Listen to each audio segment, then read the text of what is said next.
Acesse a TV Ativo no Facebook ou no YouTube e fique ligado, fique ativo.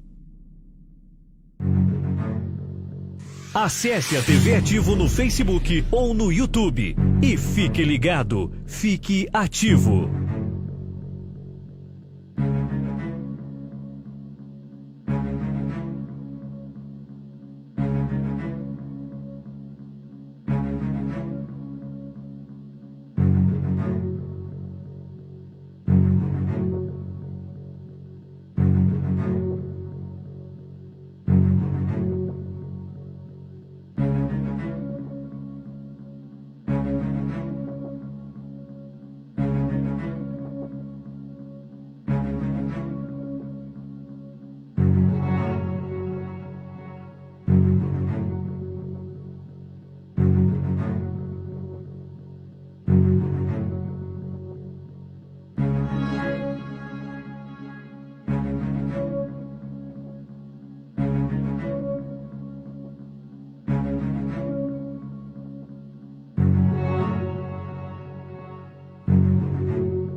Quer tirar ou renovar a sua CNH na melhor frota de Ferraz de Vasconcelos?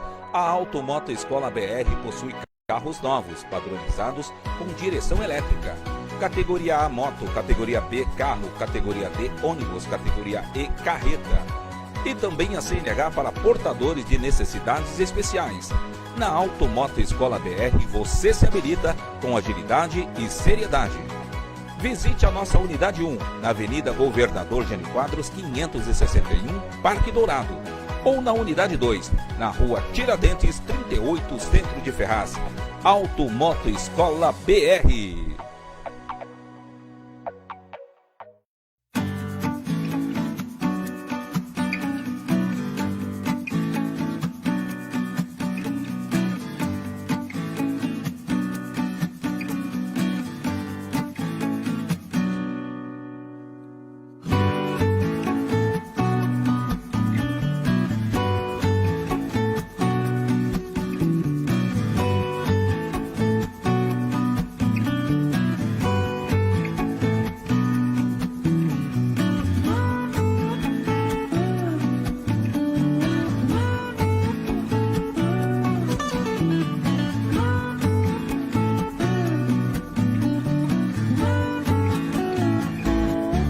Pizza com qualidade tem nome e endereço. Pizzaria Uala, Rua Miguel Ascoli, do CTC Jardim Leila, em Ferraz de Vasconcelos. Bolão do Brasileirão da TV Ativo. Não perca tempo, faça já a sua aposta. Ao receber o PDF, siga as instruções de cada página e no final, para confirmar o pagamento via Pix, escreva no campo de inscrição o placar que você vai investir. Confirma e boa sorte! Brasileirão da TV Ativo, aqui você já é um vencedor. É gol! É gol! Agora você tem mais uma opção para ficar por dentro de tudo que acontece no Brasileirão 2021. Rever os gols, saber das novas contratações e até ganhar um dinheirinho extra. Mas aí, você vai precisar contar com a sorte e com a pontaria de alguns descalibrados. Participe do Bolão Ativo. Você só precisa seguir a página TV Ativo no Facebook para acompanhar e acertar o placar. Faça sua aposta, placar real, empate ou vitória. Acertou? Fique tranquilo, a gente faz o Pix. Campeonato Brasileiro com bolão de placar é aqui, na TV Ativo. TV Ativo, a TV online feita pra você. O formato de entrevista que você gosta de assistir, você encontra aqui na TV Ativo.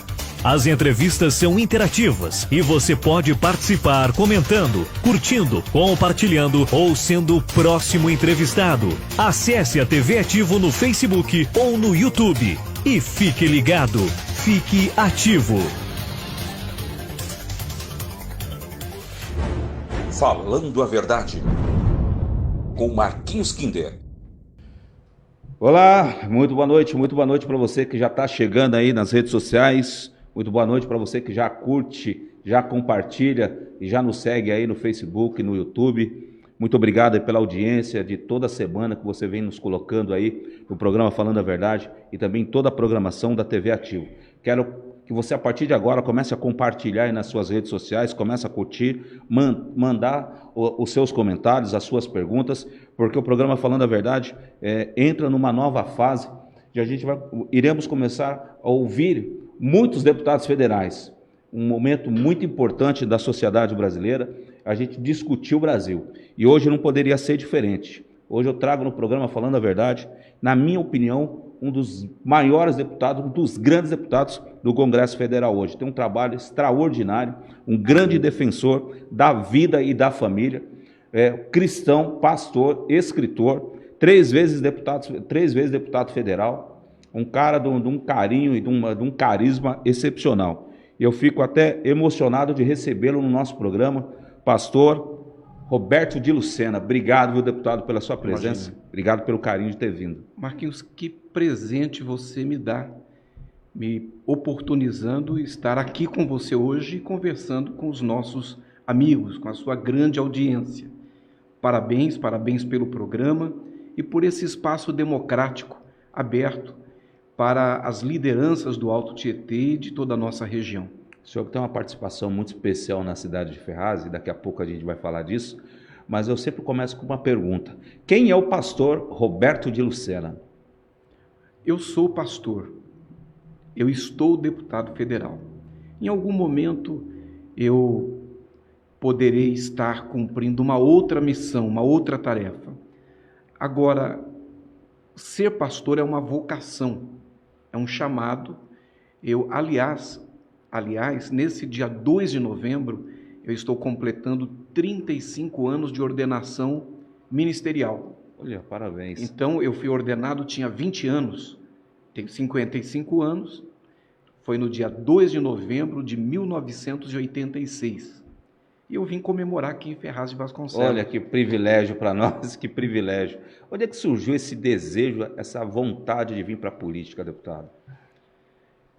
Bom, como eu estava ali dizendo, eu sou pastor, eu comecei o ministério como pregador do Evangelho bem cedo. Eu, aos 6 anos de idade, comecei a pregar. Então, eu cresci dentro da igreja evangélica, tive um pai pastor, um avô diácono, sou a 3ª geração de obreiros da família. Fui consagrado evangelista aos 16 anos, aos 20 anos ordenado pastor. Eu nasci no Alto Tietê, nasci em Santa Isabel e cresci no Alto Tietê e nunca me mudei do Alto Tietê. Então eu nasci, cresci, me estabeleci e estou e permaneço nesta região.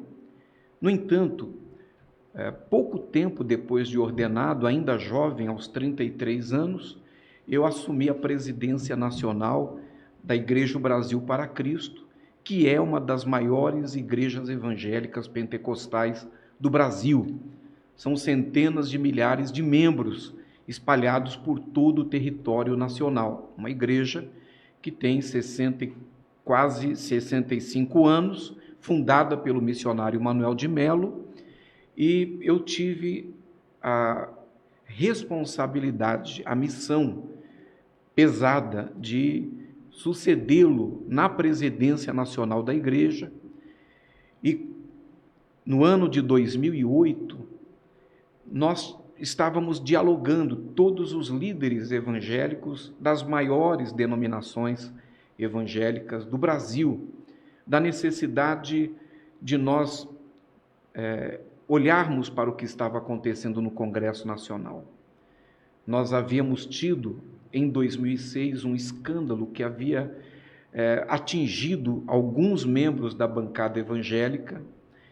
A bancada evangélica de 47 deputados passou para 17 deputados federais, e uma agenda progressista, uma agenda que atentava contra a família, contra os valores que nós, cristãos, defendemos, e defendemos Deus, pátria e família. Essa agenda estava sendo imposta ao Congresso Nacional e imposta à sociedade. Então havia necessidade de que as organizações e as denominações se mobilizassem e mandassem para o Congresso Nacional pessoas comprometidas com a nossa agenda, agenda pró-vida, agenda pró-família.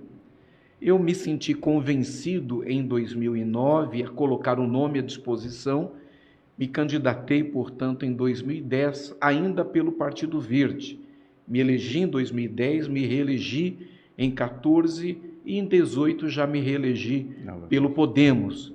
Então eu estou no 3º mandato, exercendo esse mandato missionário, que tem algumas prioridades. A primeira prioridade é a defesa inegociável dessa agenda de defesa da vida, de defesa da família e dos valores que nós temos como fundamentais. Segundo, é o compromisso em defesa dos direitos humanos na perspectiva da fé e da justiça, a promoção da justiça social. E em terceiro, é o compromisso em nome do povo que representamos, e aí não apenas do povo do Alto Tietê, mas deste povo que, como nós, como você, Marquinho, que é uma liderança na sociedade, uma liderança reconhecida, é um homem querido, sério, em nome de vocês, fazer a luta contra a corrupção no Congresso Nacional. Por isso que o primeiro projeto de lei que eu apresentei em 2011, poucos dias depois de ter assumido o primeiro mandato, foi estabelecendo, tipificando a corrupção como crime hediondo. Logo me uni ao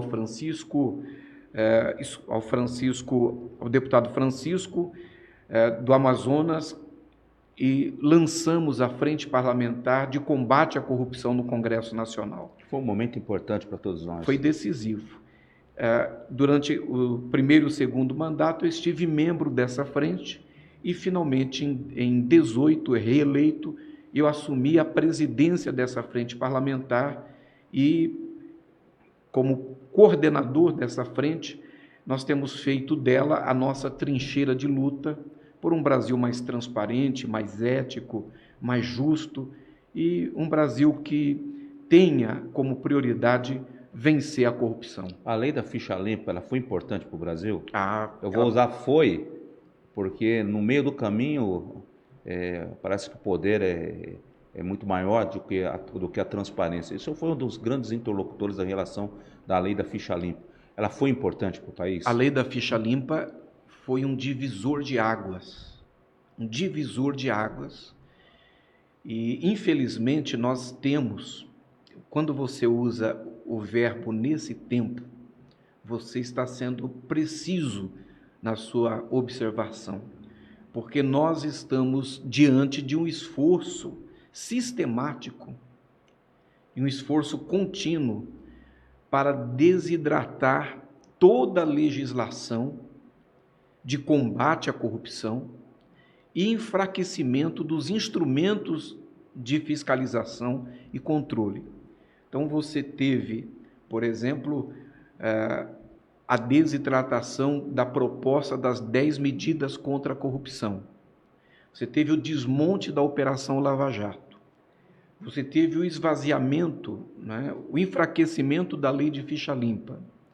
Você teve recentemente, inclusive foi um projeto meu, a atualização da lei de improbidade administrativa, que, relatado por um deputado amigo do Partido dos Trabalhadores, que eu separo as coisas, é um deputado brilhante, bem informado, qualificado, mas ele está cercado no seu entorno de pessoas que tinham diversos interesses em relação a essa proposta. E essa lei de improbidade administrativa era um dos principais eixos da legislação de combate à corrupção. Ela sofreu um duro revés.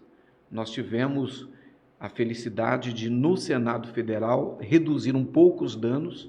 Ainda é insuficiente, nós teremos que trabalhar alguns anos para podermos diminuir os danos causados pelo substitutivo que foi aprovado. E nós tivemos um caso curioso, porque em toda a história do Parlamento, Império e República, houve apenas 2 deputados federais que votaram contra os seus próprios projetos de lei. E como é que pode isso? Fui eu. Eu votei contra o relatório que foi apresentado. Ah, claro, entendi. Certo? O relatório que foi apresentado. E o outro foi o presidente Jair Bolsonaro, em 2006, numa outra situação parecida também. Quando a gente faz lei de ficha limpa, essa votação entrou para o Senado Nacional, põe uma matéria rapidinho da TV Globo. E a Câmara deve concluir hoje a votação daquele projeto que flexibiliza a lei de improbidade administrativa e dificulta a punição de políticos. As mudanças na lei foram criticadas por procuradores e juristas que afirmaram que a discussão foi muito rápida e que a proposta fragiliza o combate à corrupção. Chama aqui a Gioconda Brasil, que fala um pouco mais para a gente sobre a votação de hoje, né, Gioconda? Boa tarde. Oi, Maju, boa tarde a você, boa tarde a todos. Sim, a sessão deve começar em poucos minutos, está atrasada e vai ser para concluir o último trecho que falta votar desse projeto. É um destaque. Esse destaque aumenta de 120 dias para 1 ano o prazo que o Ministério Público tem para se manifestar a respeito da continuidade de um processo. Essa votação chegou a começar ontem, mas foi cancelada pelo vice-presidente da Câmara, deputado Marcelo Ramos, do PL, foi cancelada antes que o resultado final da votação aparecesse no painel eletrônico da Câmara, e o deputado disse que essa votação foi cancelada, foi uma necessidade daquele momento, porque ali os debates estavam colocando em risco o acordo que foi feito com o Senado em relação a esse texto. Só que esse texto que veio do Senado e começou a ser votado ontem... Só para você que tem em casa ter uma noção... Quando a gente fala em flexibilização, a gente já ouviu falar em flexibilização de tudo, menos de corrupção. É inacreditável como... E aí é que a gente entra na questão da gente separar o trigo do joio. É verdade. Nós precisamos separar o trigo do joio. Inclusive, se eu não me engano, nessa matéria eu falo com a Gioconda. Fala no finalzinho. E eu falo sobre isso que você está dizendo, exatamente. Se eu não me engano. É inacreditável como é que pode você criar uma lei para justamente defender a justiça, para que o dinheiro seja aplicado da forma correta. E a gente vê alguns deputados, a gente pode falar como jornalista e como opinião pública, espero que a gente aqui não seja caçado por ter opinião diferente de alguns, porque parece que virou moda agora, você não pode ter opinião própria, de você flexibilizar. Eu acho que a condenação em segunda instância era perfeita para muitos criminosos que ainda continuam na Câmara Federal. Então... E, infelizmente, a gente tem essa flexibilização. Aí a gente entra naquela questão. Eu acho que é a hora de a gente começar a separar o trigo do joio. Acho que a sociedade tem que estar preparada para isso. Olha, você falou na prisão em segunda instância. Nós temos duas situações que a Câmara ela se nega a deliberar. Essas duas propostas estão adormecidas na gaveta do presidente da Câmara dos Deputados. Uma é a prisão em segunda instância, e eu acho que tem que pôr para votar. Deixa os deputados colocarem a sua impressão digital. E no ano pré-eleitoral, deixa que os deputados se manifestem. Não é? Segundo, é a PEC de autoria do senador Álvaro Dias, que retira o foro privilegiado Que seria espetacular. de 54 mil autoridades no Brasil. Ele mantém o foro para o presidente da Câmara, presidente do Senado, presidente do STF, o presidente da República, vice-presidente. Então, esse foro fica restrito a um grupo muito pequeno de autoridades. Agora, eu, por exemplo, não preciso de foro privilegiado. Não tenho necessidade. Uma vida íntegra, reta. Não tem nenhuma.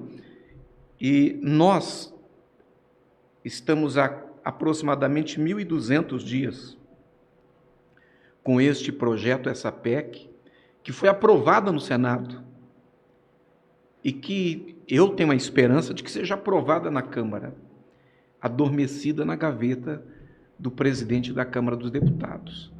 Agora, é preciso que a sociedade se mobilize, é preciso que ela pressione. E o Congresso Nacional é sensível, principalmente a Câmara dos Deputados, é sensível à pressão da sociedade, principalmente no ano pré-eleitoral e no ano eleitoral. Então, é preciso que a sociedade acorde, que ela se desperte. Isso aqui não é falso moralismo, isso aqui não é radicalismo, não, isso é naturalmente você tratar a política com respeito e tratar a sociedade com respeito que ela merece. 54 mil autoridades com foro privilegiado. É a farra do boi. Nós precisamos parar com isso e nós precisamos interromper esse processo que se iniciou, como eu disse, com o desmonte da Lava Jato e outras iniciativas ferindo de morte a legislação anticorrupção. Nós precisamos interromper esse processo de enfraquecimento dos instrumentos de combate à corrupção. O Brasil é extraordinário.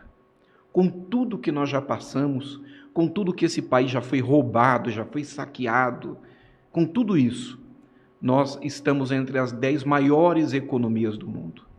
E estamos hoje entre os países que estão mais rapidamente se reerguendo economicamente depois dessa guerra que foi a pandemia que nós enfrentamos. Então o Brasil é poderoso, o Brasil é rico, é maravilhoso, é forte, é pujante. Se no Brasil nós conseguirmos fechar as torneiras, os ralos, para que o recurso do coletivo, o recurso de todos, pare de ir para a conta de alguns, nós vamos resolver o problema da saúde, o problema da educação, o problema da segurança pública, o problema da infraestrutura, o problema da mobilidade urbana. Hoje, 100 mil pessoas no Brasil não têm esgoto tratado, não tem água tratada e água encanada. Hoje nós temos no Brasil mais de 100 milhões de pessoas, 120 milhões de pessoas que têm algum tipo de insegurança alimentar. Tudo isso pode ser facilmente superado se nós não brincarmos com esse perigo, esse vírus, essa praga chamada corrupção. A gente entra, não tem como não falar, a gente entrou nos 2 anos muito complicados do Brasil, no mundo inteiro, em relação à pandemia, ao Covid-19. Eu estava vendo o relatório final do relator, eu ri demais, porque é inacreditável como é que essa CPI foi uma CPI que começou de um jeito e terminou no circo. Sua opinião como jornalista. É incrível como não teve direção, mas enfim, nós tivemos uma pandemia que foi autorizada aí que os governadores e os prefeitos pudessem tocar a pandemia da maneira que fosse melhor. Nós tivemos um ministro da Saúde que no início da pandemia ditava: se você só vai procurar um posto de saúde ou se você estiver sentindo fortes dores. E hoje a gente sabe que quando uma pessoa chega nesse estágio, ele já está quase morrendo. Então nós passamos por diversas desinformações. O povo ficou no meio desinformado. Nós tivemos também diversos prefeitos, diversos governadores sendo agora processados por corrupção, porque usaram a pandemia para tirar dinheiro do governo público, e isso o Ministério Público vai investigar, e a gente ficou ali naquele meio. A pandemia ela foi necessária, foi desnecessária? Eu falo com uma coisa de Deus, a gente precisava se reinventar. Né? Acho que a pandemia ela veio para nos tornar mais próximo, para a gente começar a cuidar um pouco mais da vida, um pouco mais da saúde, entender mais o vizinho. Isso o povo fez muito bem, mas a grande sociedade, né, de alguns ditos políticos nacionais não entenderam dessa forma. Tanto é que aqui em São Paulo a gente ficava feito cego, uma hora fica em casa, outra hora solta, fica em casa, fica preso. Como é que você prende pobre, trabalhador, serviço autônomo dentro de casa? É para morrer de fome. Né? Então a gente vê uma pandemia. Mas não é só isso. Qual é a Câmara que eu estou falando? Essa aqui. Isso. Não é só isso. Você prende esse trabalhador em casa, você prende o pobre em casa, e aí você vai para o Rio de Janeiro. Aí você fica no hotel, no Rio de Janeiro. Aí você vai para Miami. É isso. É isso. Difícil. A gente fala muito nessa questão de opinião. Quando o senhor assumiu como deputado federal do primeiro mandato para desse terceiro mandato, esse terceiro mandato está sendo mais difícil em relação a principalmente a questão de opinião? Não. Eu acho que o mandato ele vem evoluindo, amadurecendo. Essa legislatura é uma legislatura completamente diferente de tudo que aconteceu, diferente de tudo que eu imaginei. É uma legislatura que enfrentou uma guerra, que se deu num período em que o mundo passou por uma guerra, passou por uma pandemia. São mais de 600 mil vidas. 600 mil vidas. E de quem a culpa? Como você mesmo falou agora, Marquinhos, nós vimos agora um final triste de uma CPI que já nasceu sem sentido, já nasceu obstinada a investigar a corrupção de fato. Uma CPI que se negou a investigar o consórcio Nordeste, onde 43 milhões de reais foram destinados à compra de respiradores e foram comprados de uma loja que vendia produtos de maconha e vinho. O dinheiro foi pago antecipado e os respiradores não foram entregues. E aí essa CPI que investiga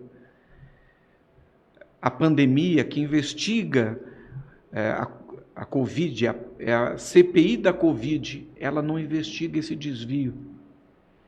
Ela não investiga a aplicação do recurso federal destinado aos estados e aos municípios. Por quê? Porque ela se propõe a ser um palco para antecipar o processo político eleitoral de 2022. E aí ela coloca empresários. Eu fiquei morrendo de vergonha.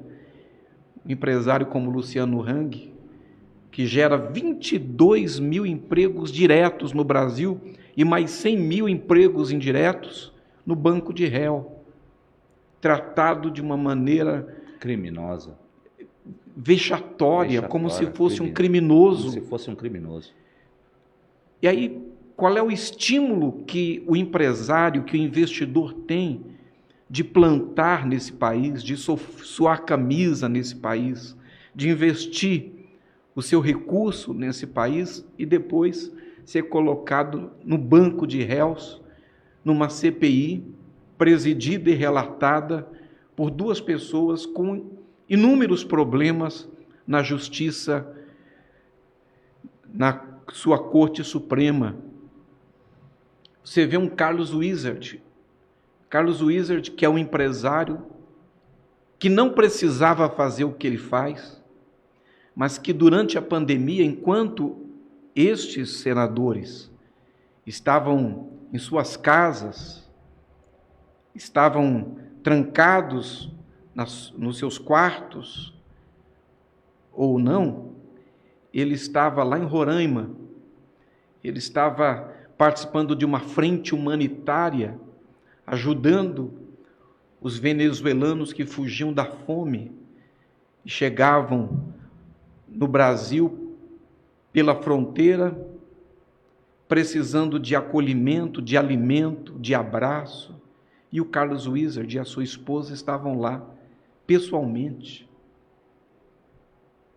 Um homem que gera milhares de empregos, que gera renda para o país através dos impostos que paga, colocado no banco de réu, como se criminoso fosse. Uma CPI que coloca no banco de réu como ré uma médica que é uma doutora, que é uma senhora idosa, que salvou milhares de vidas no momento que se enfrenta uma pandemia que ninguém tinha cartilha. Quem é que sabia o que fazer? O mundo não sabia. Então, mesmo em relação àquele ministro, que era o ministro Mandetta à época, o ministro da Saúde do governo Bolsonaro, e que dava algumas orientações que, se ministro fosse hoje, não daria. Eu também não condeno, porque nem ele sabia. Nós estávamos todos tateando e tentando encontrar um caminho, ninguém tinha cartilha para enfrentar a pandemia. Agora, eu lamento pelas mortes, são 600 mil, mais de 600 mil mortes, são centenas de milhares de famílias, estima-se que mais de 400 mil famílias, que nesse Natal vão ter uma cadeira vazia à sua mesa, a mesa de Natal, porque perderam para a Covid um ente querido, um pai, uma mãe, perderam um filho, uma filha, um neto, um avô, uma avó, enfim. Então, nossa solidariedade a essas famílias. A Câmara fez o que pôde, a Câmara trabalhou freneticamente para aprovar o auxílio emergencial, para apoiar o governo nas iniciativas que foram tomadas. E naquele momento, inclusive, o presidente Bolsonaro foi muito criticado pela não compra de vacina, mas nós não tínhamos vacina. Então, mas aí entra uma questão, antes de eu fazer essa pergunta, o doutor Ricardo, advogado, doutor Ricardo, está mandando um abraço para o senhor aqui, ele faz uma pergunta, o que o senhor acha do passaporte sanitário? Então, Ricardo, primeiro um abraço para o doutor Ricardo. Eu quero aproveitar, à medida que mando aqui o meu abraço para ele, também mandar aqui um abraço especial para os nossos amigos e irmãos aqui de Ferraz, a Igreja, o Brasil para Cristo, o pastor Olavo, o pastor Davi, o pastor Marcos, todos os nossos amigos, irmãos, o Conselho de Pastores, através do pastor Rubens.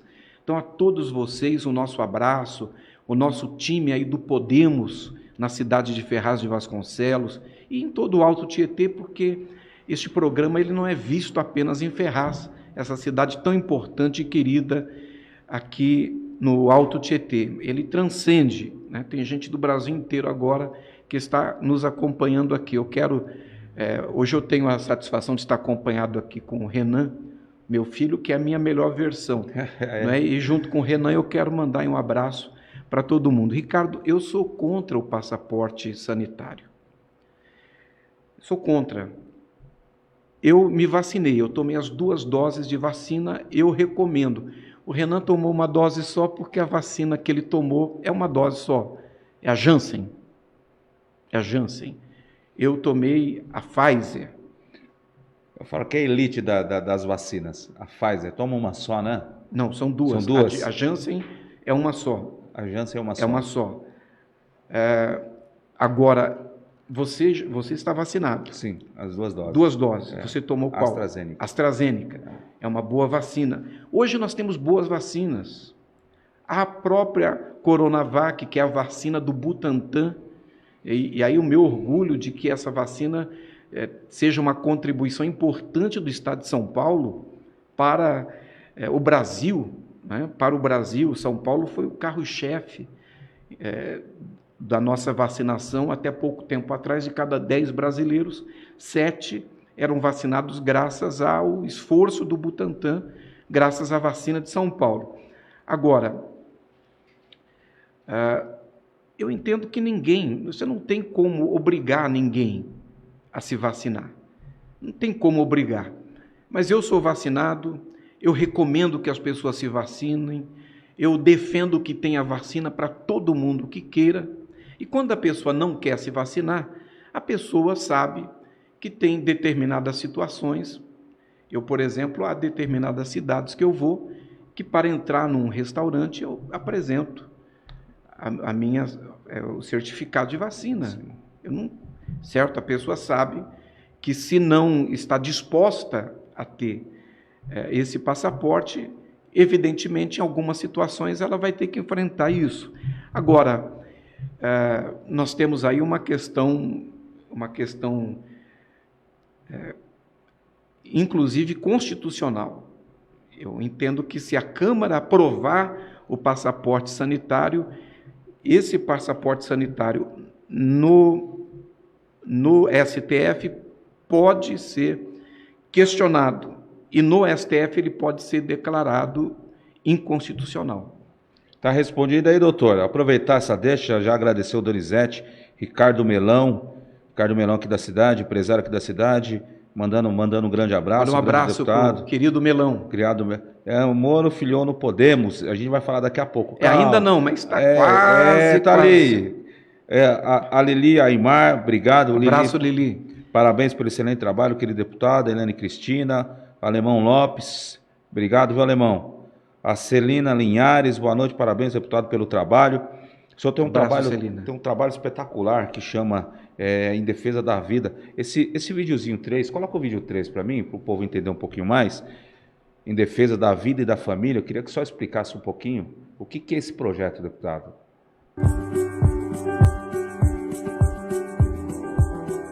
Eu não sabia que foi assessora do senhor. Hoje sou eu que sou Hoje nós estamos lançando em Brasília a Jornada Nacional em Defesa da Vida e da Família. Temos muitos desafios pela frente, mas a família é a agenda de Deus, é o projeto de Deus. E por isso, nós temos que estar engajados nessa agenda. E aí não existe neutro, não existe neutralidade.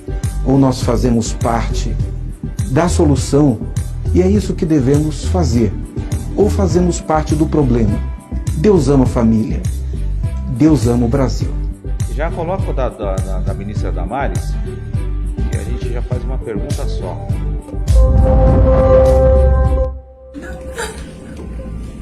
Pessoal, eu estou aqui no Ministério da Mulher, da Família e dos Direitos Humanos, tendo a satisfação de me encontrar com a ministra Damares, ela que está fazendo um trabalho extraordinário à frente desta pasta.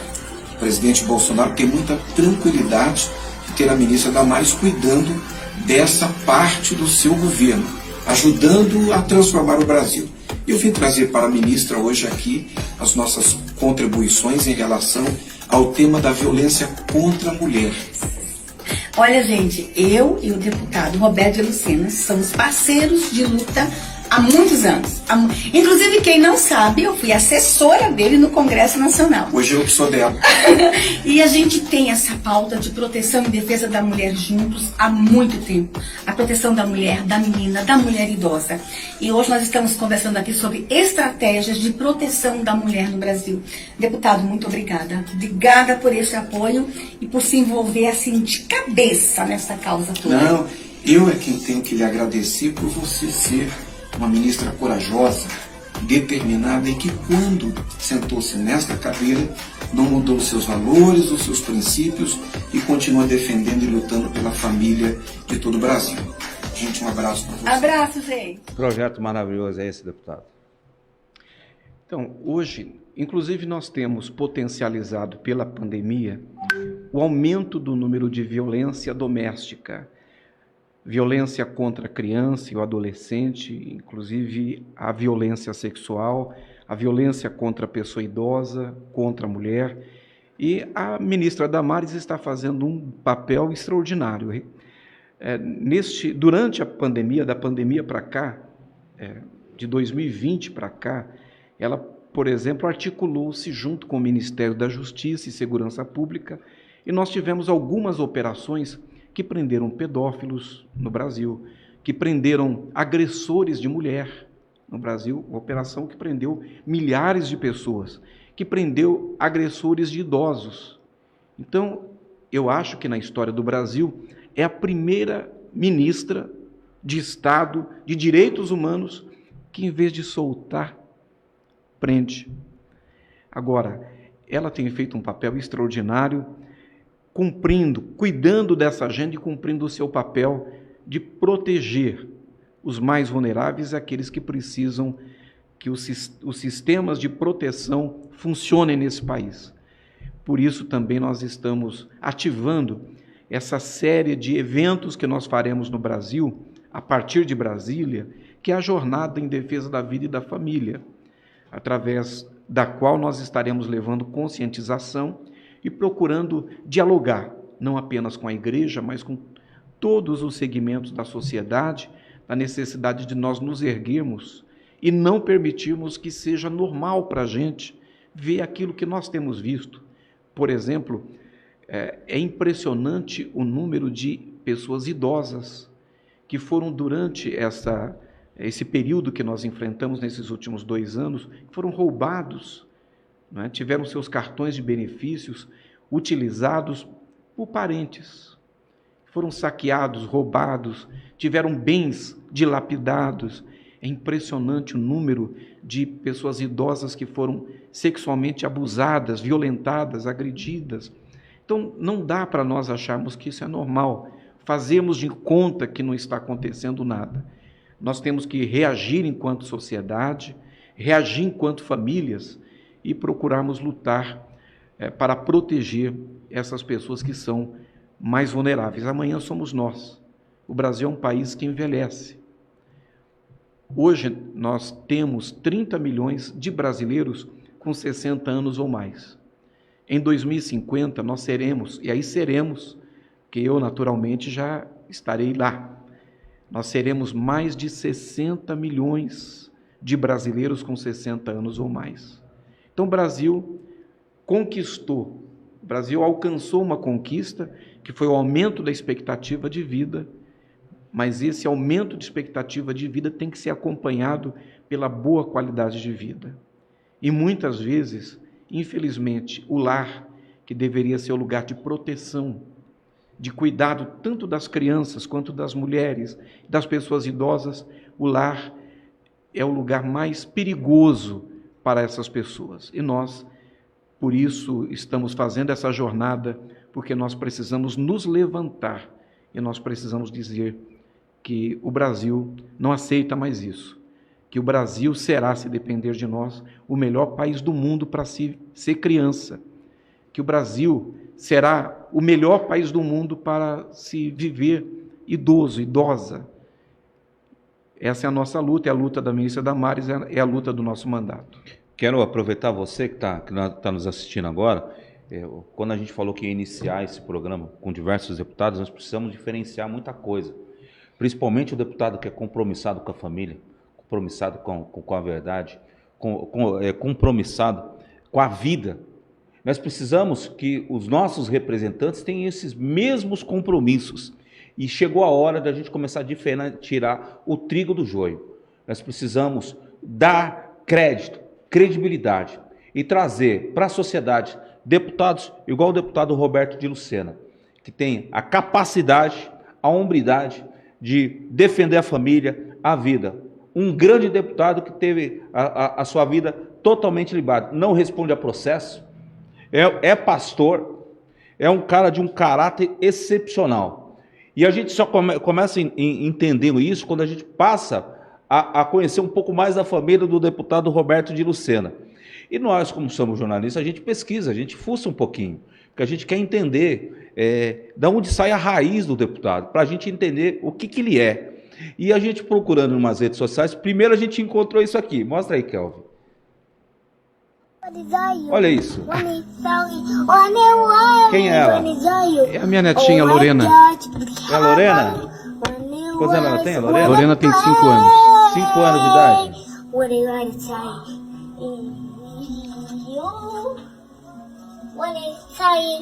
E a gente encontrou isso. Lorena é uma figurinha. Encontramos outros vídeos da Lorena e o amor é excepcional que ela tem pelo avô. E quando a gente percebe... Ela faz de mim de gato sapato. Isso é maravilhoso. Quando a gente vê, e é o futuro, é o nosso futuro. E quando a gente vê a sua linha e a gente vê a Lorena, a gente tem perspectiva que esse mundo pode ser muito melhor, porque ainda existem pessoas com a sua formação e com o seu caráter. E é isso que a gente precisa. Nós, como jornalistas, temos que atuar de forma imparcial, mas dar credibilidade para quem faz a diferença. Então nós precisamos separar, deputado, pessoas igual o senhor, e eu não puxo saco de ninguém, todo mundo me conhece, sabe como é que eu sou. Quando é para falar, é para falar. E quando a gente encontra um deputado que tem compromisso com a verdade, com a família, e que defende valores, e que vai para o plenário, e fala que tem que ter lei de ficha limpa, e que bandido tem que ser condenado, e que ladrão tem que devolver dinheiro para o cofre público, esse é o tipo de deputado que me representa.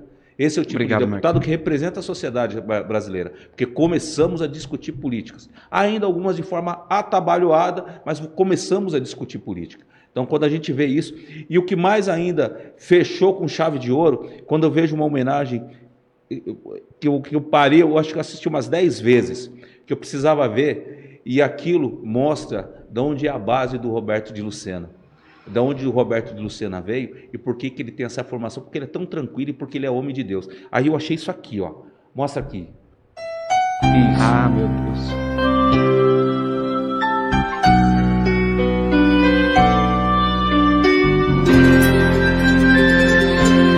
Minha mãe.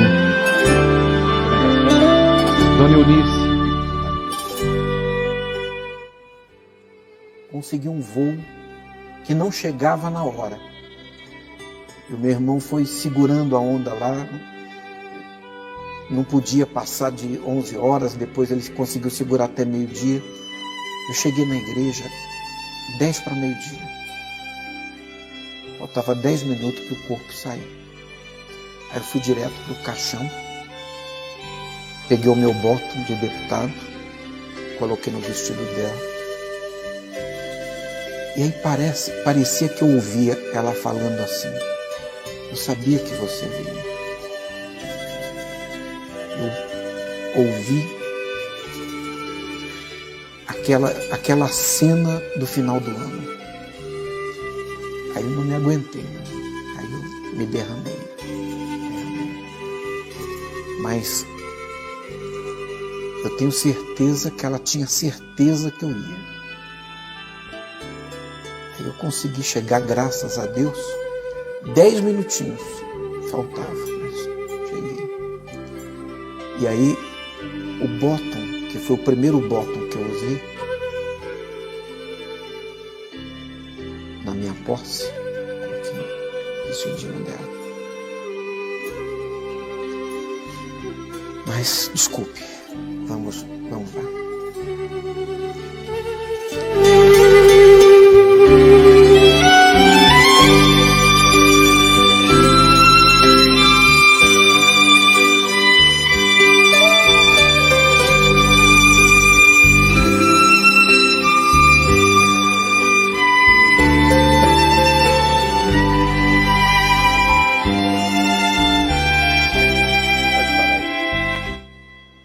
É disso que eu estou falando.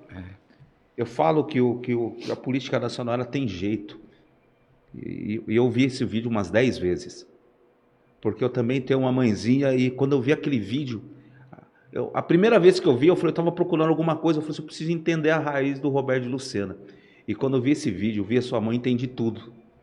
Quando a gente fala que o político não é igual, político não é igual. O senhor não é igual a ninguém. Político tem jeito sim, você sabia? E quando a gente olha uma imagem dessa, de honra com a mãezinha, com o pai, com a família, a gente acredita que a sociedade tem jeito. E a gente acredita que o político tem jeito, ele muda. Nós precisamos de mais de Roberto de Lucena naquele congresso. Nós precisamos de mais de homem de Deus naquele congresso. Homens comprometidos com a família, homens comprometidos com a sociedade. E aonde a gente puder levantar a bandeira do Roberto de Lucena como um homem íntegro, com a capacidade que ele tem de mudar a vida de pessoas, é isso que a gente vai fazer como jornalista, é isso que a gente vai fazer como sociedade. Eu te agradeço por isso, viu, Roberto? Obrigado demais. Obrigado, Marquinhos. A gente não escolhe, ninguém escolhe onde nasce, né? Você escolhe com quem vai se casar, você escolhe o amigo, amiga, mas não escolhe onde nasce. Eu fui um homem abençoado, eu sou um homem abençoado. Eu tive o privilégio de nascer filho da dona Eunice, filho do seu Antônio. Minha mãe nasceu em Palmeira dos Índios, em Alagoas. Ela nasceu filha de uma família muito pobre. E eu estive em Caldeirões de Cima, que é um distrito de Palmeira dos Índios. A história lá é uma história triste. Caldeirões de Cima tem 360 anos e Palmeira dos Índios tem 300 anos.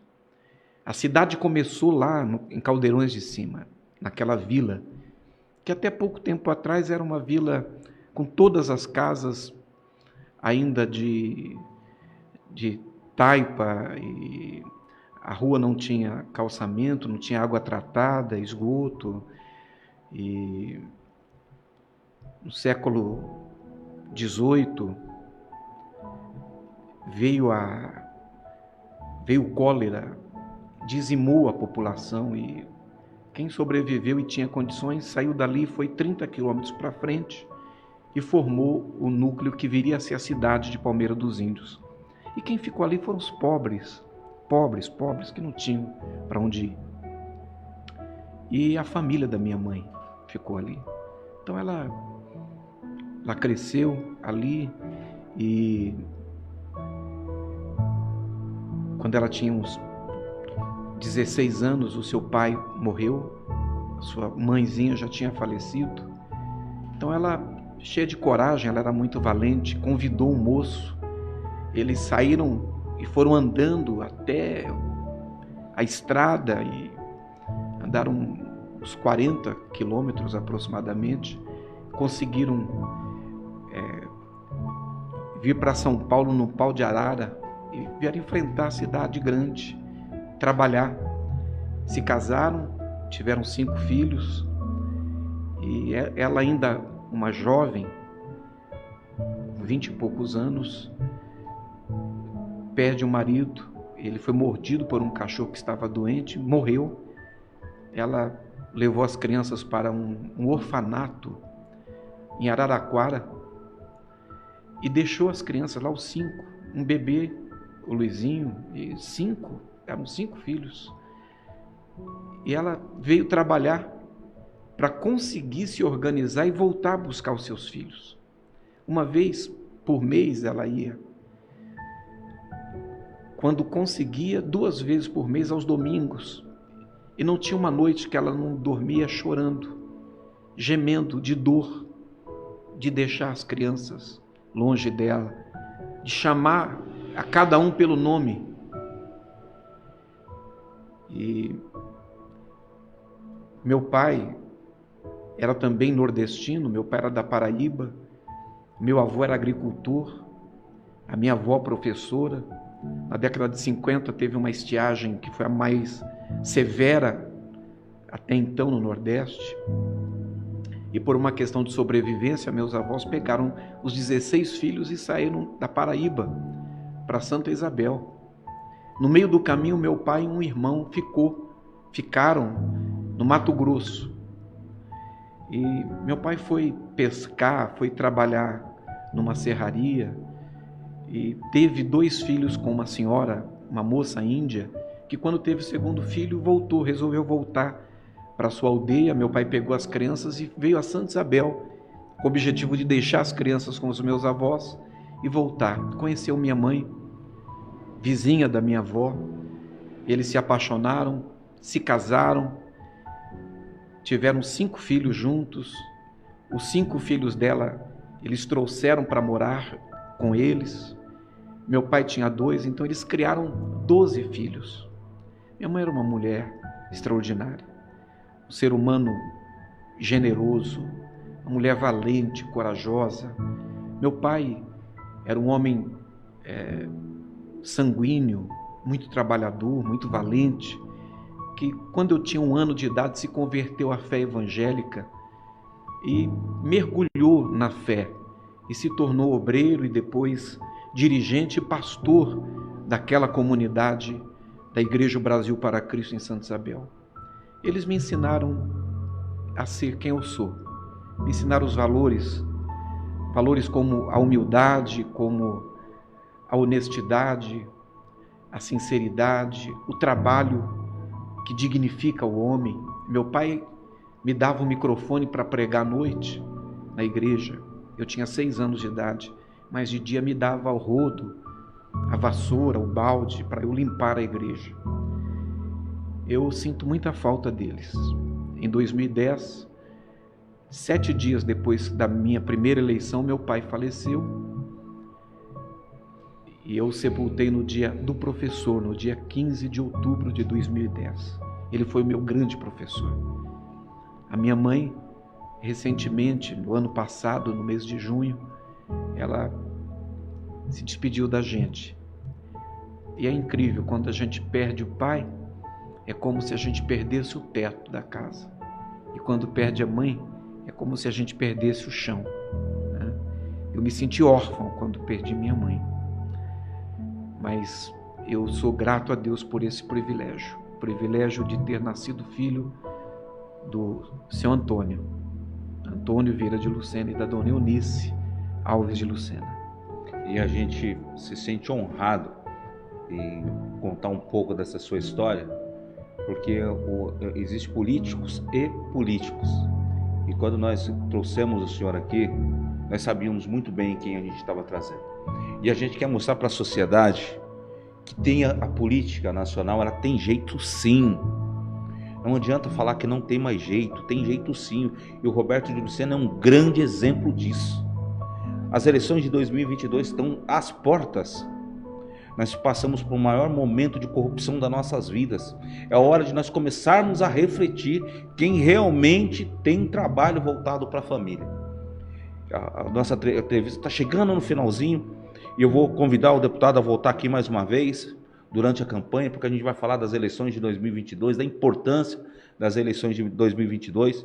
Eu precisava trazer o Roberto de Lucena aqui, para contar um pouco dessa história que talvez poucos de vocês sabiam. Essa história bonita que precisa ser contada mais vezes. Deputado, precisa contar mais essas histórias mais vezes, porque nós precisamos entender que ainda essa política do nosso país, da nossa cidade, ela tem jeito. Vai ser sempre assim, não vai mudar, vai mudar. É só você começar a olhar com bons olhos para aquele que realmente tem compromisso com Deus e com a família. E eu quero agradecer o imenso carinho que o senhor se deslocou, saiu da sua agenda, que é pesado. O senhor tirou um tempinho para vir conversar com a gente aqui em Ferraz. É uma satisfação para nós excepcional. O programa está chegando no final, já quero fazer o convite mais uma vez para que o senhor retorne para a nossa TV, para a gente já falar das políticas de 2022. Eu volto com muita satisfação. Eu só preciso antes fazer um bom teste de coração, né? Porque foi muito emocionante, uma carga emocional muito grande estar aqui hoje e me lembrar de momentos tão especiais com a minha mãe, com meu pai, com os meus netinhos, os meus filhos. A Melissa provavelmente está nos assistindo, nos acompanhando, o Renan está aqui. Eu tenho muito orgulho dos filhos que eu tenho e tenho muito orgulho do Renan e do trabalho que ele tem feito em Arujá, hoje como secretário de turismo, assim, honrando a cidade, honrando a confiança do prefeito Camargo e honrando a sua fé, dando testemunho da sua fé no trabalho que ele tem produzido ali. Obrigado pelo convite, foi uma satisfação, foi uma honra.